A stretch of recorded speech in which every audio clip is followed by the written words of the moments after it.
as the one large market stabilizes, the oil market, which has taken steam out of a lot of economies, a lot of companies. We saw the Exxon, Mobil, BP, 80-90% correction in the profit. So I think these things are very, very destabilizing. I mean, these stocks are listed in, say, US. So US indices will also go down, you know.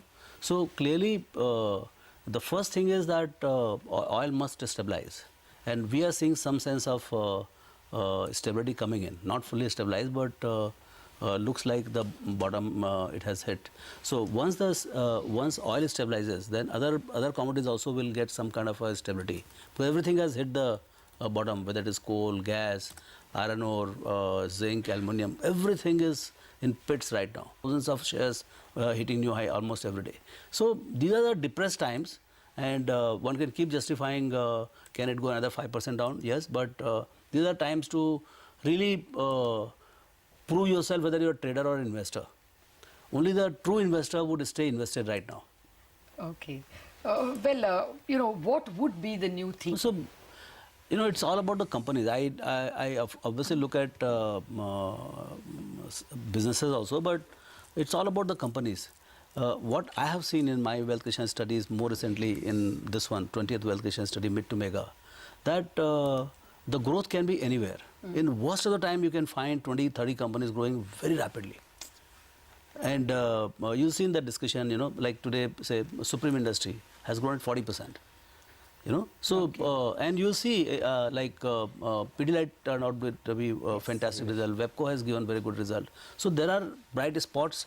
It is difficult to find them. I mean, it's not that 500 out of 1,000 companies are growing at that pace. It will be probably 100, 150 companies out of 1,000 companies. So percentages of companies doing very well are fewer, for sure. So the amount of money you'll make at this point of time will be less. This is a time to save the capital, protect the capital, and if you can make some money, that's good.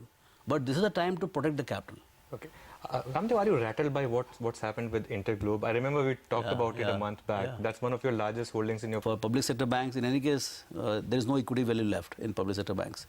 It's all option value, whatever little is there, 3,000 crores, 5,000 crores, they're all option value. This is not equity valuation of PSU banks.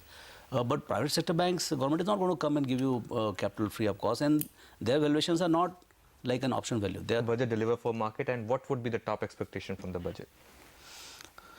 So it's, I mean, we have seen 2-3 disappointments in the past in terms of budgetary, announcements and all. So I actually don't expect anything from the budget personally, but it is going to be a big, I mean, if you see the last speech of in the summit recently, it is looking as if, something dramatic is being done in this budget. But what comes out, what is in the wraps, taxation is, I mean, I've heard that direct taxation is being discussed, subsidy and incentive, and so a lot of discussion is there in terms of bringing down the tax rate. When you bring down the tax rate, you are obviously going to take away wherever the exemptions are there, or wherever free rights are there for the SSCs.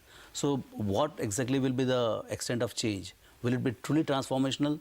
I mean, they'll come down from 30% to 25% and take away everything, and it becomes very simple for, and what will be the impact on the capital markets in terms of capital gains taxes? So those are things to watch, but apart from that, it's a business as usual. So instead of sitting with your analysts and watching the show, this time you will watch the budget with your tax consultant?